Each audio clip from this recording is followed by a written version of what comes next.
guys. So today I want to talk about how to control the hyperextension of the knee. There are some people that instead of when they straighten their legs, they go to neutral, which would be hip or pelvis, hip, knee, and ankle in alignment. Instead, when they're at rest, their knees press back past neutral. And this may be because there's some ligamentous laxity around the joint. It may be that the collagen is different so that the ligaments which attach bone to bone are more stretchy, so there's less stability in the joint. And it's important to control this because if you're not controlling the position of the knee, over time you can get some wear and tear in the joint. Also, what happens is there's a reliance on passive structures, meaning there's a reliance on structures that aren't muscle.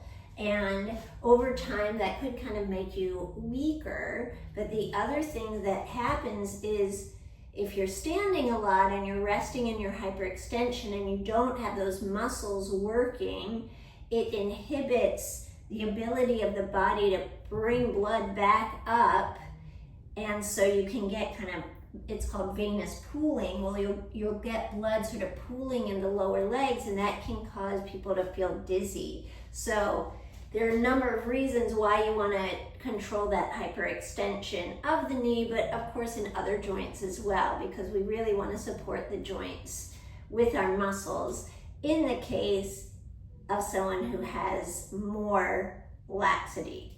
So what we're going to do is you're going to grab the band and you're going to place a band, and I'm using, as you can see, a green band around the back of the legs, and I want some tension on this because the band is going to give me some feedback and help me not push back into my knees.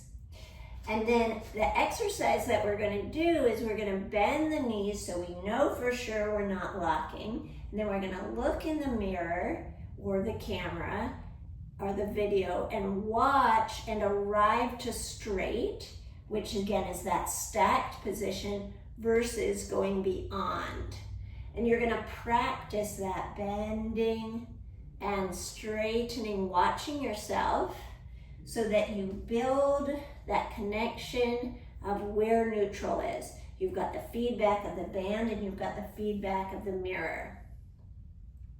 Then after I've done this about 10 times, I'm going to look away and I'm going to repeat it and then check after to see if I can find it on my own. So bend, straighten, try to arrive, feel the muscles turn on, and check it.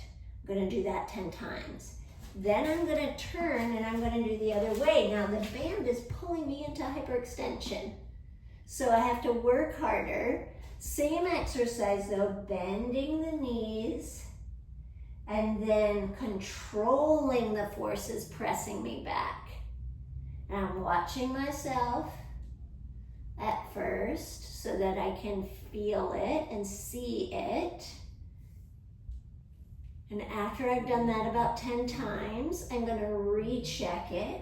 Bend, lengthen, check.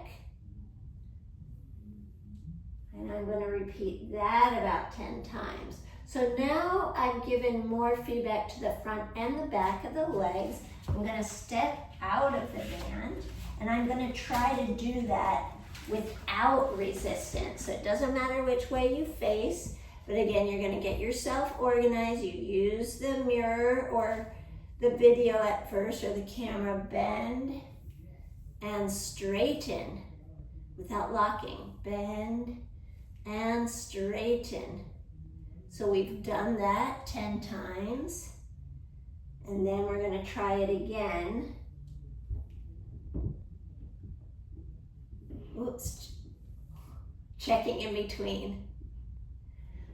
So you want to practice this often because it's just so easy to sit back into the joints and let the ligaments take over. But over the long term, that's not going to be as healthy. It's not going to be as supportive for your body or for your posture, because this can have repercussions, right, up the chain. If I'm sinking, I might compensate in some way. So finding and standing neutral is going to be good for you overall. And then you want to build up that strength. Eventually, maybe you're doing something with like squats or resistance and working your way into that straight. So anyway, hope it helps, and I'll talk to you soon.